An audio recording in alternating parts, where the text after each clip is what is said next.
I'm Nicholas Bornois of Capital Link, and I would like to welcome you to the first session of the Capital Link Norway Maritime Forum.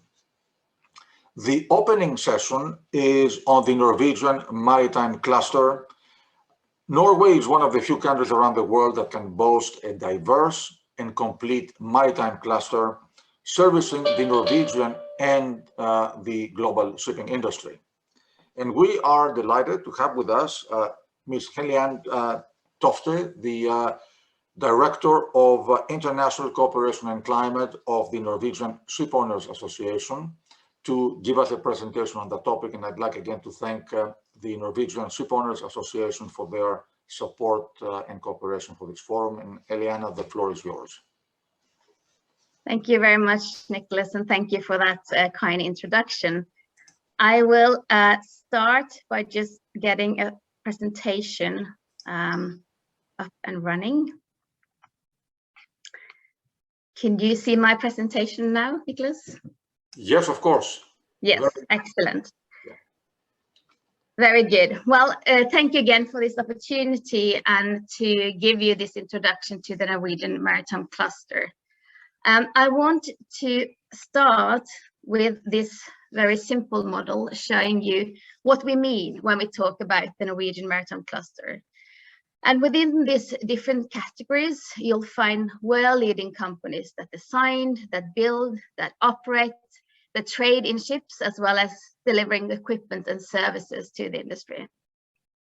There is also a close link to the research community in Norway, and we have competent individuals being educated to work in all segments of the cluster. Obviously, we're here talking about the global industry, meaning that the competition is fierce. But at the same time, I believe that within the cluster, there is quite a unique willingness to share experience and to work together, which again help fueling the development of new technology and solutions. I know we will hear more about that in the forum, and I believe that this way of working together is really an important success factor for the Norwegian cluster as such. If we are to look at some of the key figures for the industry, we saw an increase in both value creation and in employment in 2019, following some tough years caused by the offshore crisis. Then the pandemic hit us, and 2020 unsurprisingly brought with it a reduction again, both in value creation and number of employees within the cluster. Recent figures show that the cluster employed around 82,500 people in 2020 and contributed to a value creation of 144 billion Norwegian kroners. Compared with the peak years earlier in this decade, value creation has been reduced by more than 25% in 2020, and with a fall of approximately 8% from last year to 2020. The number of employees in the industry has been reduced with more than 5,000 people the last year, equaling a loss of employees varying from 5 to 10% in the different segments. I also think it's important to point out that employment in the maritime industry in Norway is important for the whole of country, and 90% of the employees lives outside of Oslo.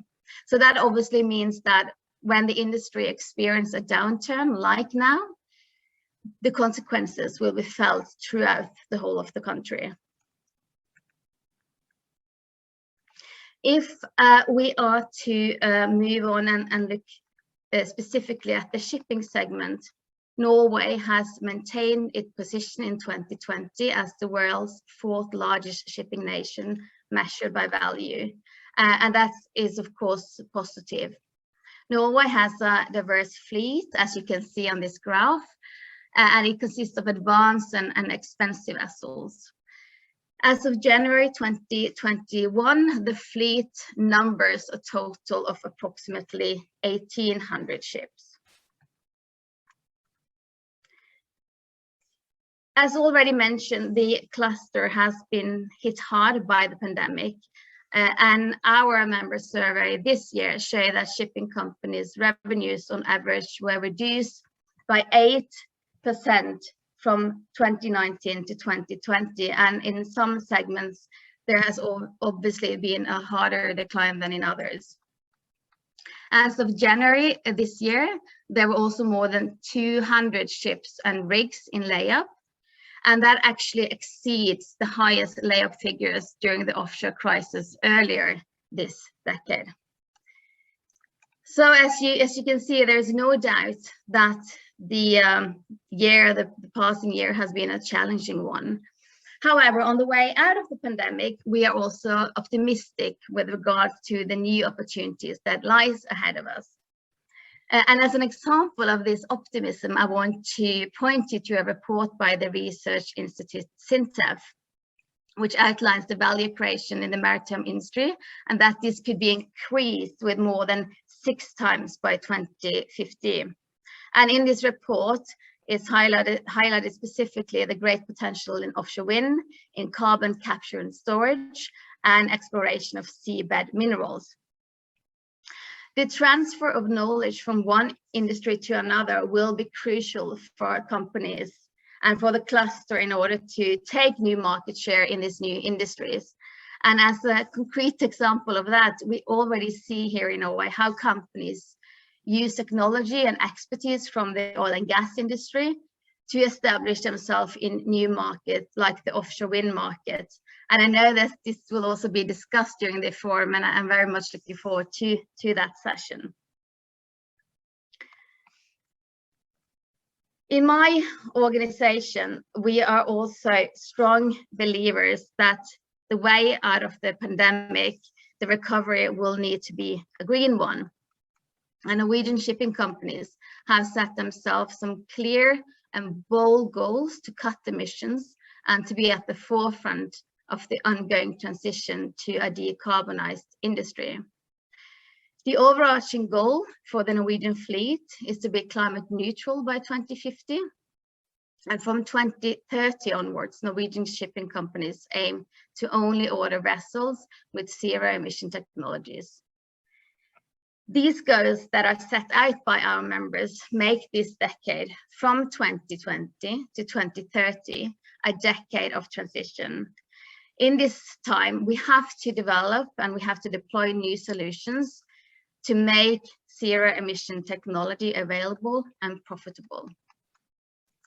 And to conclude my presentation, I am proud to say that we believe that we have made a good start to embark on this transition in Norway. Many Norwegian companies, some of them you can see here on my slide, and several of whom will be speaking later during this forum, have spearheaded innovative projects that are already yielding good results. So that is why despite the challenging time we are currently facing, no doubt, I want to end on a positive note, stating that we do have a strong, innovative maritime cluster in Norway. This is a cluster that already and also for the future can play an important role in developing and testing new green technology. And this technology can furthermore be upscaled. It can be upscaled to larger ships, and it can also be exported. And by doing this, by using the Norwegian coast as a lab for developing solutions for the future, we will not only be contributing to meeting new environmental requirements and standards, we will also be generating new business opportunities for the Norwegian Maritime cluster. And that will for sure be a win-win situation.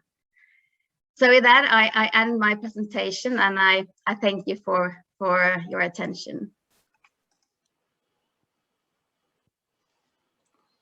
Helene, that's great. That was a very, very interesting and comprehensive presentation, and thank you very much. One of the very interesting points that you brought up was the exportability of the technological and innovative solutions that the cluster is coming up with, which are applicable not only domestically, but above all, throughout the global maritime industry. So you have been pointing to new opportunities for the Norwegian Maritime Cluster brought forward by the need in shipping to develop new and greener solutions, exportable ones, as we said. What will be the key success factors for the Norwegian Maritime Cluster to grab these opportunities? Well, that's a good question, and as I mentioned in my presentation, I believe that we have a unique starting point for this in Norway. We have an innovative cluster with a strong culture of working together. At the same time, we also have a diverse fleet here in Norway, meaning that different segments of shipping can learn from each other. If you take the ferry sector as an example, Norway has been a forerunner in developing electrical ferries here in Norway, and this experience from this one segment can of course be very valuable to scale up the technology, to apply it on larger ships and in other segments. And I also think there's one other crucial element that lies without the industry that we have to mention here, because it's one thing what the cluster can do within the cluster, but we also need the right incentives to help fueling this transition. And here the authorities and government can play an important role. And concretely, we believe that we need research to be targeted, to develop new solutions, to test, scale up zero emission technologies, and also that we must establish incentives that makes it possible for companies to start using this technology. It will be important what individual countries do. I mean, what is done here in Norway, but obviously we are also following very closely the development of new requirements and regulations in the EU, in the IMO, and our aim is that with the new regulations, there also needs to come new incentives on the table, and incentives that will help fueling this transition. That will be key for the success. Great, thank you very much. By the way, you mentioned the ferry business. Now, a lot of us think, and I was one of them, I'm one of them, we think of the ferry business more as a local business, which maybe it is. But at the same time, this local business has a global footprint. Let's think how many countries around the world are using ferries to back and forth as a mode of transportation. So the innovations that you apply in the short sea shipping and the coastal area in Norway are not only exportable, but they can have a direct impact to something very important throughout the world. So that is very interesting to point out. Also, what I found very interesting and quite unique is what you mentioned, the cooperation between government and industry in terms of providing incentives to develop these technologies. And during our forum these 2 days, we have a panel on green shipping, the coastal and short sea shipping. We talk about the maritime clusters. I think the technology clusters in Norway is something quite unique. So if you would like to say anything more about all this private government partnership, that would be great to hear. Yes, for sure. And just to go back to your first comment as well about ferries and the electrical ferry revolution, you could call it here in Norway. For sure, I mean, you're right, that is important in itself. And my point was more that it also has an extra addition to that you can take that experience and you can apply it in other segments on larger ships. So that is also a very important part of it. And we will hear from companies later today that have hybrid solutions. There are a lot of exciting projects of using ammonia, hydrogen, etc. So there is a lot of things happening in the cluster. And just to sort of end on that, you mentioned how business or industry can work together with government. And I think a good example of that is also something that will be discussed further today. And that's the program we have here in Norway, which is the Green Coastal Program. And that is a good example how you can bring together the cluster, how industry and authorities can cooperate in order to come up with the good solutions, the best solutions. So that is a good example of how to work together within the cluster. Thank you very much. Again, I would like to thank you for your very insightful presentation. It really sets the stage for the forum, because as I pointed out, we did not want to make it only in deep sea shipping. We wanted to make it about the whole cluster, because there's so much transferability of the innovation throughout the segments and globally. So thank you for positioning the forum the right way. Thank you, Niklas. My pleasure. Thank you.